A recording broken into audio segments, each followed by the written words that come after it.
The Joy Business Van, empowered by Joy Business and supported by EcoBank, the Pan-African Bank.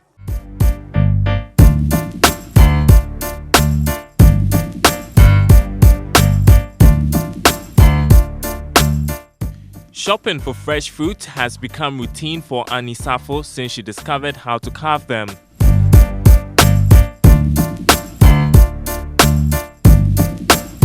Annie has studied biological science at the Kwame Nkrumah University of Science and Technology, landed a job with a tech firm, then switched to become a biology teacher, and even tried her hand at the makeup business. But all this was not fulfilling for her. I wanted something different and something new in the system, something challenging and something related to my course. So I decided to go into fruit and vegetable art, which is kind of very new. Probably I'm the only person doing it in Ghana at the moment. So Annie's next task was to learn food carving techniques. She was lucky. A friend introduced her to a US-based chef who taught her a thing or two. Carving food is an art. For someone who never considered herself artistic, this was a tough challenge. Even when I was in JSS, I was doing graphic design. I used to let someone draw for me and all that. I have never ever thought that I could actually do art or anything of that sort. But Annie got a grip of it, and soon she was displaying her food art at social gatherings. People would invite her to just display her artwork. Then it dawned on her she could make food bouquets and market them as gifts. She called it Annie's Perfections. So I have places I buy my fruits. I always want to know the source of the fruits, where it's coming from. I know that quite a lot of times people are like, oh, the fruits, they're not good. There's the way they harvest it or the way they cultivate it and all that. So I always have a source that I go to get my fruits, and I know that it's very good. So when I get the fruits, I have a fridge also dedicated for fruits, just fruits. I keep the fruits inside, and then when I have an order, preferably 4 days before the order is taken, I ask what the person wants written on the bouquet, if it is a bouquet. Then I carve it out.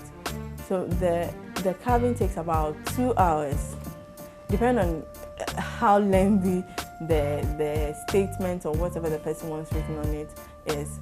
With the help of social media and by word of mouth, Annie's food bouquets are catching on, especially among people who are conscious about eating healthy. I don't know how I'm even able to handle sometimes the pressures.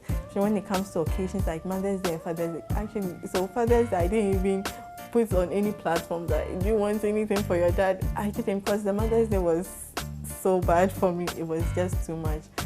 Too many orders. So for like 2 days I had not slept.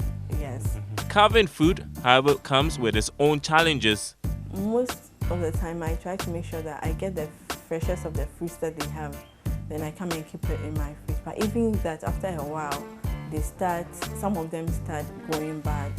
Like grapes, though they'll be in the fridge, after about a week or so, they start discoloring or they start going bad. Apples also start becoming yellow. So when it happens like that, it's quite, though it is not spoiled, I'm not able to get the green part of it. So I always have to get new ones to replace it. And when it comes to the cutting, it takes some time. It's very challenging. The artwork is challenging, and I always have to make sure that I'm right on point, because if I make a mistake, that means that the whole thing is going to go waste. At the heart of all what Annie does is to ensure more people adopt a healthy eating lifestyle, and she's happy she's put her knowledge of biological science into good use.